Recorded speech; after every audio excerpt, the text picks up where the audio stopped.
Good morning, glad you could join us. Hey, this past week I was down in Kentucky, and I thought about recording some stuff down there for you guys, but it just didn't work out. But I was thinking of something, because I've been going down to Kentucky, I think since 2014, missed 3 years because of the pandemic. So I've been down there, I don't know, 6, 7, 8 times, I can't keep track. But there's this building there that a lot of people will come down that used to go down there before me, and they're just like, oh, we used to have our meals here.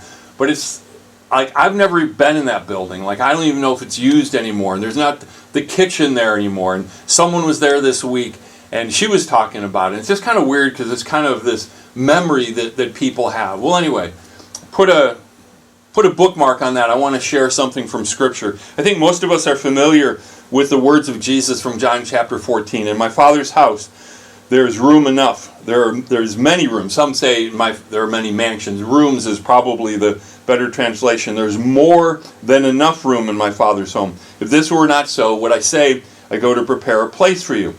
And when everything is ready, I will come and get you, that you will always be with me where I am. It's lost on the 21st century American, and probably most 21st century Jewish people as well, that this is all about the Jewish wedding ceremony. And I've shared some of this before, and I'm going to share some stuff from the Book of Mysteries by Jonathan Cahn.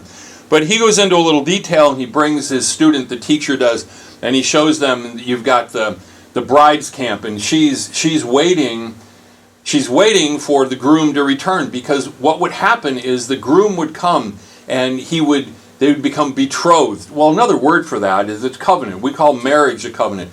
So he enters into a covenant relationship with her, but then he leaves. He goes away. And where does he go? He goes to his father's house.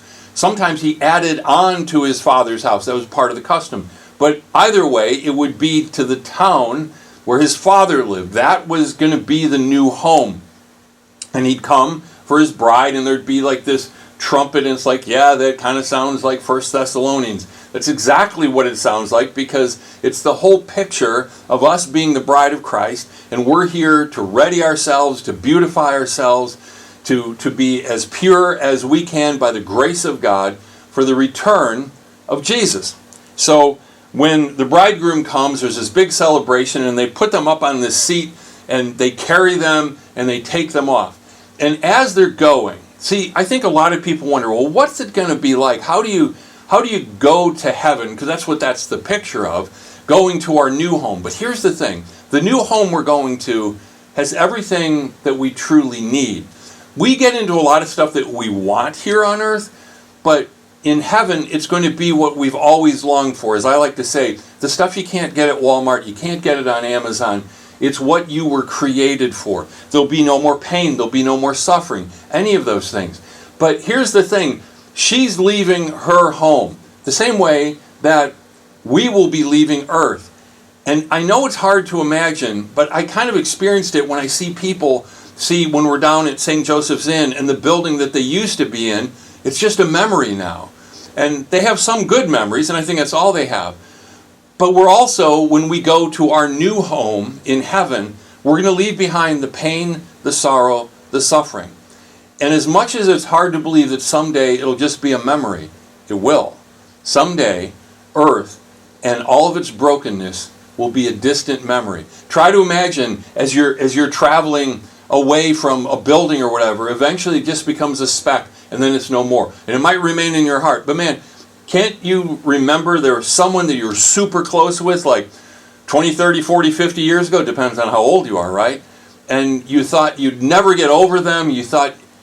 And now they're just a distant memory. Sometimes it's sad, sometimes it's not. Sometimes it's good. But you have a home in heaven, and you have a bridegroom in Jesus who loves you to the nth degree you don't even understand. And someday he's coming for you. And someday, the pain, the sorrow, the suffering of earth will be a distant, forgotten memory. God bless you. Have a great week.